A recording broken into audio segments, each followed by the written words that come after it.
ډېره راځي او یا مونځ طریقه ولې نه ورځي نو ډانچه یو ودرو یو کس داسې راپاسه پسې راپاسه دې طریقې ته غوږ شه نن د مونځ دا طریقه زده کړې ټول وګورئ په غور ښه بیا خو راپاسه کتل متل پکې مونځ کې نشته ښه ودرېږه ته نیت وتړه الله اکبر وکړه دته ټول توجه کړي صحیح ټیک شو طریقه دا ده که نه چې ستا لاسونه به دا دوه ګوتې نه دي دا به دې پوسکو سره جنګي او دا دوه ګوتې نه دي دا به دې برنو سره جنګي داسې لکه دې نو دا ګوتې به داسې لږې غوندې قبلې طرف ته وي پوه نه شوې او نه به ډېرې سختې داسې او نه به ډېرې نرمې داسې بس داسې طریقه یاده شوه قبلې طرف ته ټیک شه جی اوس دې طریقې ته وګورئ صحیح دی داسې توشه خیر دی دا درې وړه ګوتې یو ځای کړه طریقه مې یاده شوه د نامه نه ښکته داسې ټیک شه دې تلي باندې به کېدې داسې دا یو ګوته به داسې کړي او دا ګوته به دا باد نه کړي او دا درې ګوتې به داسې به ولاړ وي بعضې خلک څوک داسې ولاړ وي چا داسې نیولي ته به دا څه مسله ده مړه داسې ته میخو ته خو نه ناسته ګورې الله ته ولاړې الله طریقه ښولې داسې د دې طریقې نه ما سیوا ګورې بیا مونځ کې خلل پیدا کېږي ټیک شه دې ته وګورې دا تلې به د کلک نیولي داسې ذهن د مسله را چاته یاد چې دا درې ګوتې به په دې باندې مخامخ وي او دا یو به دې لاندې کړي کچنې او دا بله به دې باندې کړي ځه اوس دغه له لږ رکوع له ښه سر اوچت کړی صحیح شه رکوع به داسې چې علما کرام فرمایي چې ستا په ملا باندې ګیلاس اوبه پرتي وي هغه نه تویږي بعضې خلک یې سرونه سم ښکته کړي بعضې داسې سوټې ولاړي داسې ځه اوس پاسه سمع الله لمن حمده ټیک شه دا طریقه ده لاسونه سس کړئ صحیح سمع الله لمن حمده ربنا لك الحمد الله سجدې ته غوږ کېږده لږ را مخکې کړه لاسونه را مخکې کړه لاسونه سس کړه بعضې خلک یې ګوره ورته دې ته وګورئ اکثر مسله داسې که نه دې خوا تر دې خوا رانږدې شه دې کې بعضې خلک په سجده کې غلطي ډېره کوي دې خوا توجه وکړه هغه سجده نه قبلېږي ښه ته سجده شه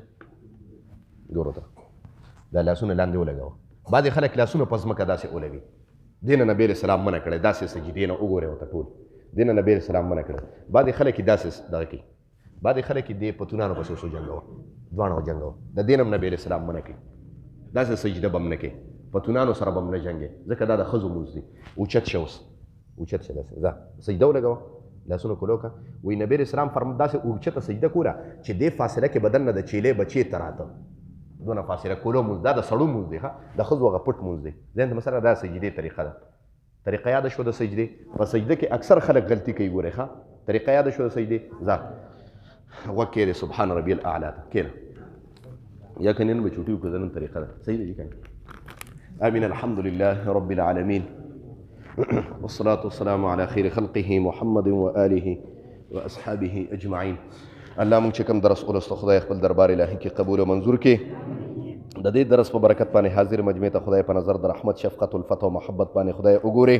الله دا ستا دین زده کولو له راضي خدای ستا رضا له راضي خدای د دې قدمونه په تله د نیکۍ کې واچې دا مسجد ته راضي خدای ستا وینا ده چې څوک قرآن حدیث ته ناسي الله پرښتې ورته خدای وزرې غوړي الله دا ستا محبوب خلک دي خدای د دې څه قسم شرعي حاجات دي الله د خپل در نه پوره کړي په دې باندې څه قسم مشکلات دي الله د خپل په خپل دست قدرت باندې خدای ختم کړي کاروباریان دي د اکثرو خلکو کاروبارونه خراب دي الله ته پکې برکت واچې په کاروبارونو کې برکت واچې د چا خپل کاروبارونه نشته خدای د خپل کاروبارونو انتظام یې وکړي د چا رزق کمزوري دی خدای د حلالو پیسو د رزق باران په خدای وکړي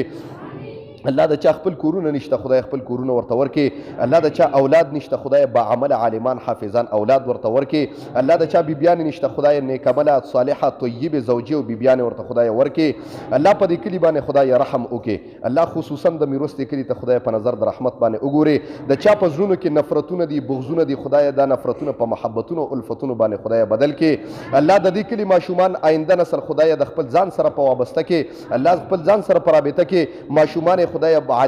با عمل عالمان حافظان قاریان ته خدای جوړ کې الله د دې کلی څه قسم محتاجي دي الله ختمه کې خصوصا په دا مجلس کې څوک ناسي الله د هر قسم آفتونو نه مصیبتونو نه مشقتونو نه تاڼونو کچرونو هسپتالونو خدای اوساته زمونږ یو مرګري دي بیماری د ورته خدای هغه بیماری خدای په صحت باندې بدل کې څوک بیماران دي کورونو کې بیماران دي هسپتالونو کې بیماران دي الله شفای کامله عاجله مستمره او نصیب کې الله په وخت ځن کدنم دا کلمه په جبر راولي چې لا اله الا الله محمد رسول الله